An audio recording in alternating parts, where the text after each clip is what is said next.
What's up, everyone? Theo here with a quick beginner's guide to healing the Halls of Infusion as a Resto Druid.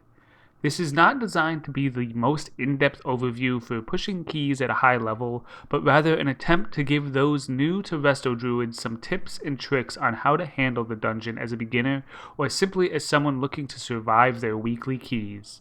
Be sure to like the video if you find it helpful and subscribe if you want some more casual healing content, and let's get started.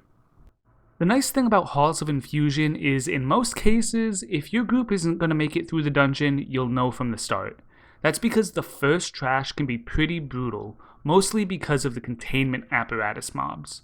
These mobs have two main abilities you need to worry about. The most obvious is their Expulse cast. This is a must interrupt or it will most likely cause a wipe. Luckily, we have a few ways to help deal with this. Even if we don't spec into our interrupt, Incapacitating Roar and Typhoon are great tools to help with these interrupts. The second cast that can be a bit deadly is their Containment Beam. While individually this ability isn't too bad, it can become very deadly if someone gets targeted by multiple casts of this.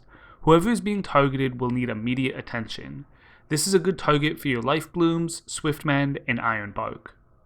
The first boss, Watcher Iridius, shouldn't cause you much problems.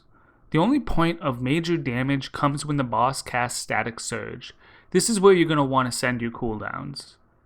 If you get targeted by Power Overload, make sure you pre-hot your group and take advantage of your mobility and cat form to bring the debuff out and run out of the puddle as soon as it spawns. Other than that, this fight is pretty easy to heal through. Compared to the first packs of trash, the second wing of trash is pretty easy. Keep an eye out for the poison frogs, using Ursul's Vortex to keep them away from others and dispel anyone whose stacks get a little too high.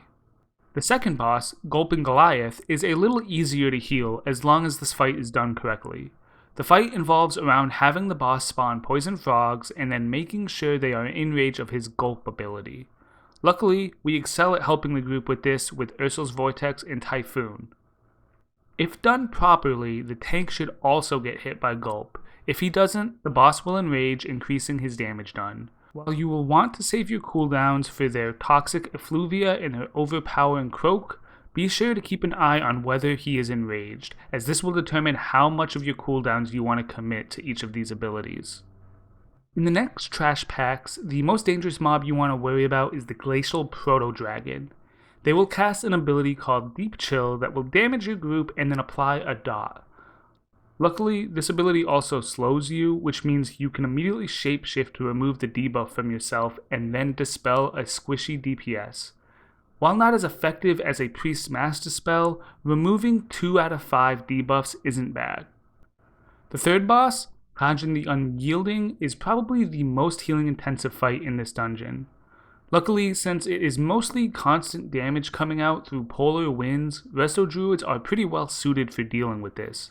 Just keep the group hotted and watch your HPS go up through the roof. On tyrannical weeks, most of the other mechanics will one-shot anyone in your group, so the only real damage you need to worry about is this constant and very predictable damage coming from polar winds. This final trash includes this pretty annoying gauntlet. There isn't much new trash here. We get another Proto-Drake, and there are some elementals that you will be able to dispel when they enrage. Other than that, the gauntlet and the mini-boss after it are pretty straightforward. If you made it this far, you should be in the clear. Compared to the earlier bosses, Primal Tsunami is a breeze to heal. As long as your team dodges the swirlies, the only real damage you will see comes from Tempest Fury. Since this is the only damage that the group takes, send your cooldowns here and spend the rest of your time DPSing. In the transition phase, you will be paired with someone else to run the gauntlet again. Because of this, don't do anything stupid and try to make it to the end fast. Take your time and make sure you don't die, especially if you're the group's only B-res. With the mobs at the end, help interrupt with Incapacitating Roar and Typhoon to prevent the damage coming from Inundate and be ready to heal any damage from the casts that are not stopped. And that's about it for Halls of Infusion. This isn't the most complete guide, but shows you some tips and tricks to help make the trickiest parts of this dungeon a little bit easier. Like the video if you found it helpful, and be sure to subscribe for some more casual healing content. And until next time, happy healing.